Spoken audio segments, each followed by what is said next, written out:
Who do we vote for Footballer of the Year? I vote for Salah. You did? Yeah. Because?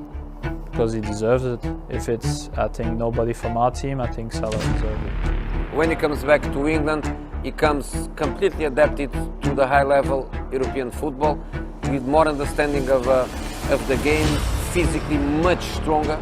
You can see his body, his fitness much stronger and much more confident.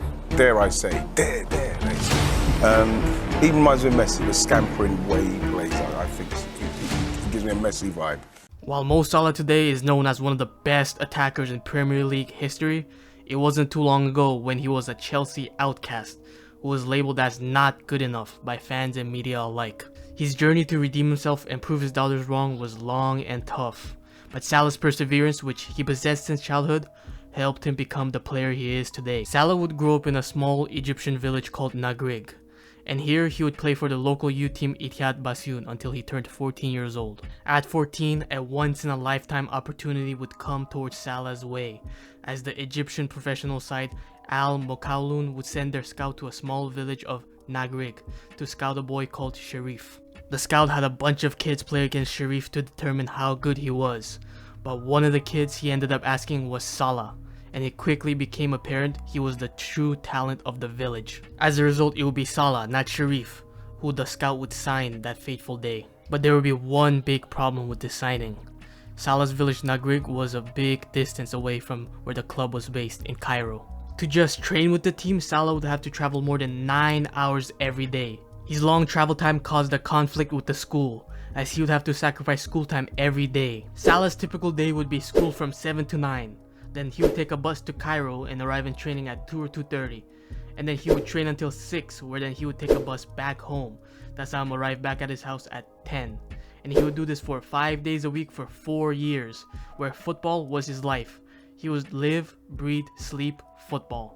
This unrelenting determination eventually would pay off for Salah, as he would make his professional debut at 17 against Al Mansoura in the Egyptian Premier League. Just next season, Salah would earn himself a much bigger role, as he would get a chance to play in 25 games and score a respectable 5 goals. And Salah would continue his upward trajectory heading into next season, as he took a big step up, where by March he would score 7 goals, until his season would get interrupted, as a deadly riot in a game between two Egyptian clubs, Al Masry and Al Ali, would see the season get cancelled. For Salah though, football wouldn't stop, as he had to prepare for the upcoming 2012 Summer Olympics. The Egyptian under-23 team would schedule many friendlies to prepare for the Olympics, and one of the teams they ended up playing was Swiss juggernauts Basel. At this point, Basel had been scouting Salah for a long period of time, but they weren't sure if it was a real deal, and this would be the first time they would see Salah play against European competition. Salah wouldn't start in the game, but instead came on as a substitute in the second half,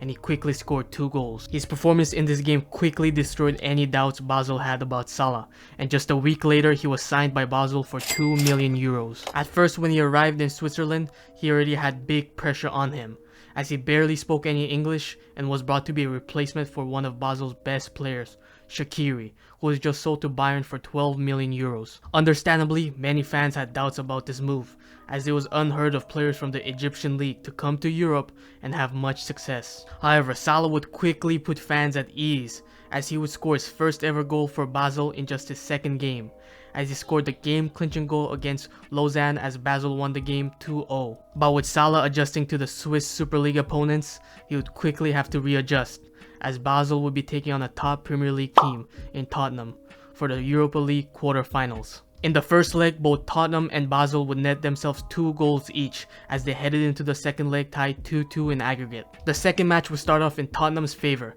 as Clint Dempsey would put Tottenham up 3-2 after a clinical through ball from Vertonghen.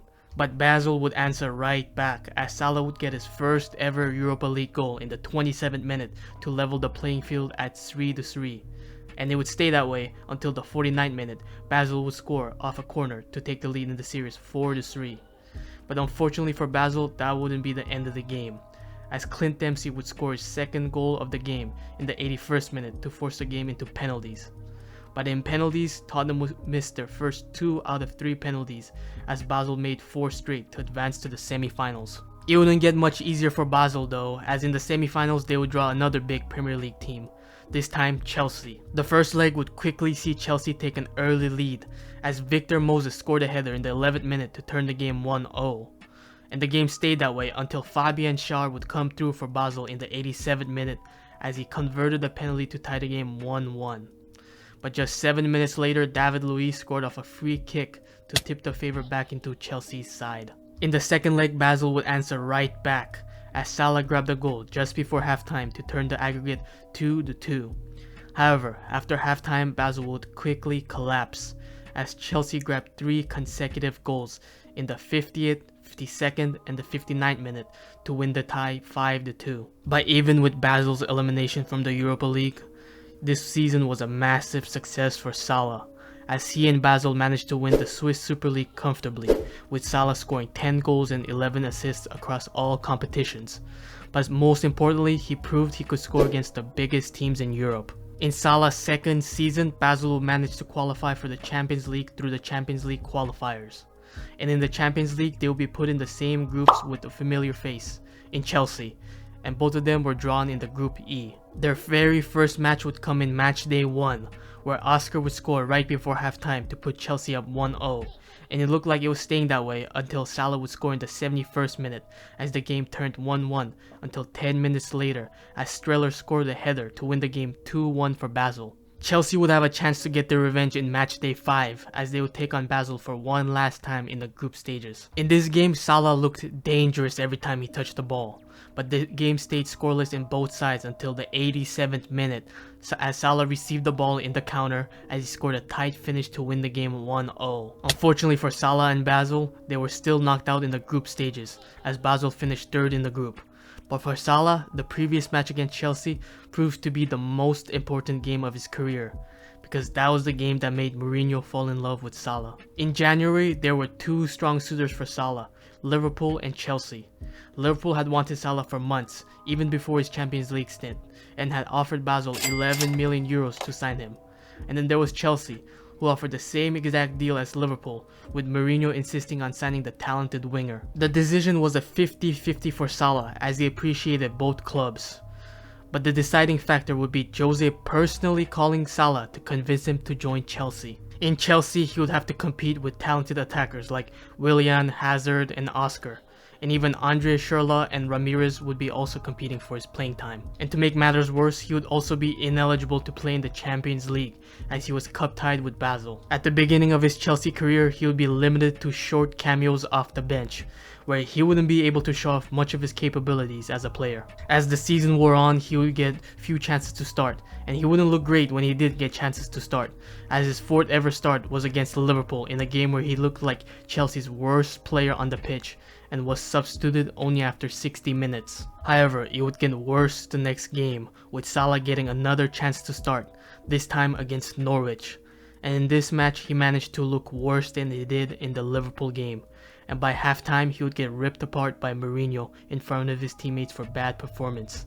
And he left Salah in tears as he was subbed out before the second half started. And by the end of year 1, Salah would only play in 11 games, and he would score 2 goals and 2 assists in 544 minutes. Any chance of him earning a bigger role the next season would get squashed in the summer, as Chelsea would sign Diego Costa and Cesc Fabregas to an already crowded attacker group. The addition of those 2 players would see Chelsea go on a dominant run to begin this season, and this would cement Salah as a player that would only play in cups, as Mourinho was known to dislike rotating his squads when things were working. But to make matters worse, Salah's performances in the cup games would produce some of Salah's biggest lowlights in his career, particularly in the game against lower league side Shrewsbury, where Salah would look totally lost as a player, and nowhere near the young exciting attacker he was in Switzerland. By January 24, he would play his last game ever for Chelsea, as he had another rough cup game, this time against Bradford in a 4-2 loss,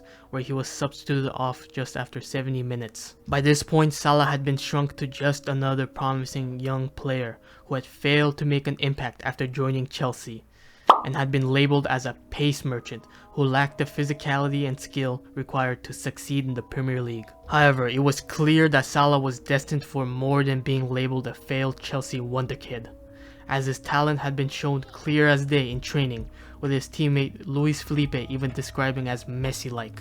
Salah knew he had to leave Chelsea for his own good, and when asked about his thought process during this time period years later, he would say, "It was so tough for me, mentally. I couldn't handle the pressure I had from the media coming from the outside. I was not playing that much. I felt, no, I needed to go. You have two choices, to tell the people that they are right to put you on the bench, or to prove them wrong. I needed to prove them wrong." With that, Salah would be loaned out in deadline day to Fiorentina in an 18-month deal that had Cuadrado joining Chelsea in return. In the Fiorentina side, he would see an immediate increase in usage as he became a regular in the first 11, and Salah would repay this fate by making an immediate impact on the team, with him scoring and assisting in his first ever start against Sassuolo. He would also return competing in the European competitions, as Fiorentina would enter Europa League round of 32 against a familiar face for Salah, Tottenham. The first leg would see both teams scoring one apiece to see the draw tied at 1-1 heading into the second leg. In the second leg, Mario Gomez would score shortly after halftime to put Fiorentina up 2-1, which then Salah would seal the game in the 71st minute as Fiorentina would move on to the round of 16, winning 3-1. Fiorentina would quickly move past Roma and Dinamo Kiev to reach the semi-finals, where they would get smacked 5-0 to get knocked out of the tournament. Even with Fiorentina's elimination from the tournament, Salah would gain form as he continued to receive more and more consistent playing time, and by the end of the year he would score 9 goals and 4 assists in 26 total matches. This strong performance from Salah encouraged Fiorentina to try to sign Salah permanently by activating the buy clause in his contract, but Salah refused to sign with them as he knew his performance drew the attention of bigger clubs around Europe. Salah would instead move to Roma on a loan deal with a buy option the next season, and this move would anger Fiorentina as they believed they signed Salah on an 18-month deal, so even if he wouldn't transfer to Fiorentina, he should have been a Fiorentina player for 1 more year. This led to a long drawn-out court battle between Fiorentina and Chelsea and Salah, with Fiorentina demanding 30 million euros for compensation, but this court case would eventually go in Salah's favor as he would get thrown out. Back in Roma though, Salah would pick up where he left off, and then some, with him improving upon his previous season at Fiorentina by scoring 15 goals and 7 assists as he was voted Roma's player of the season. Roma quickly realized the gem of the player they had in their hands and activated Salah's transfer clause for 15 million euros. His next season would start out as normal until he suffered a ruptured ankle ligament injury in December, which kept him out for 2 weeks. But the worst part about this injury wasn't the time it forced Salah to miss, but rather it was the way it affected Salah's game negatively, as after returning from the injury, Salah would go on a goal drought for 2 months until he finally broke his drought in February. When he finally broke his goal drought, he was back for good and resumed performing like his old self as he led Roma's title push that season that saw Roma narrowly losing out in the Serie A title race, with them finishing 4 points behind Juventus, with Salah contributing 19 goals and 14 assists. After the conclusion of this season, Liverpool came back around for Salah, and this time they would be successful in the pursuit as they made Salah their most expensive signing of all time, with them paying £36.5 million, with clauses that could take it up to £43 million. With him back in the Premier League, he would be on a mission to fulfill what he promised himself years ago after leaving Chelsea: to prove everyone who doubted him wrong. And boy did he prove everyone who doubted him wrong, because in Liverpool he would completely transform his game to become an all-around player who couldn't stop scoring goals, with him playing on the right side of the attacking trio of Firmino, Mane, Salah, as Firmino would play the role of false 9, which would open up Salah for him to drift inside and play more like a striker. With that, Salah would go on an absolute rampage to start the year, and by March he would already have a total of 36 goals after his 4-goal game against Watford, which saw him become Europe's top scorer. Shortly after becoming Europe's top scorer, him and Liverpool would be taking on Manchester City in the Champions League quarterfinals, and this game would get off to a quick start as Salah would score in the 12th minute to make the series 1-0, and Liverpool would strike twice more in the game as the match would finish 3-0. The second leg would get off to an even quicker start than the previous game, as Gabriel Jesus would score in the 2nd minute to cut Liverpool's lead down to 3-1. But Salah would strike back at City as he would seal the game for Liverpool as they would move on to the semi-finals 5-1. In the semi-finals, Salah would face against his former club Roma, and he would hold nothing back as he would score back-to-back goals in the 36th and the 45th minute to give Liverpool a 2-0 lead. And after halftime, Liverpool scored 3 straight goals to make the game 5-0. But Roma would crawl back as they scored 2 goals in the last 10 minutes to make the aggregate 5-2 as they headed into the second leg. The second leg would see Roma making an admirable comeback attempt as Nainggolan scored 2 goals in the 86th and the 94th minute respectively. But unfortunately for Roma, it was too little too late as the aggregate would finish 7-6. In the Champions League finals, Salah would face against Real Madrid. And the game would be hard fought from both sides until the 30th minute. Ramos would yank Salah's arm as he would fall down, and this would force Salah to leave the game in tears. But the game continued, and Madrid would be the first to strike, with Karius pulling an all-time stinker as Madrid went up 1-0. But Liverpool quickly struck back as Mane scored off a corner to tie the game 1-1. However, Real Madrid would pull off their wild card as they substituted in Bale at the 61st minute, and just 3 minutes after coming on, he would score a bicycle kick to put Madrid back up 2-1. But Bale wouldn't end there as he scored in the 83rd minute to win Madrid the game 3-1.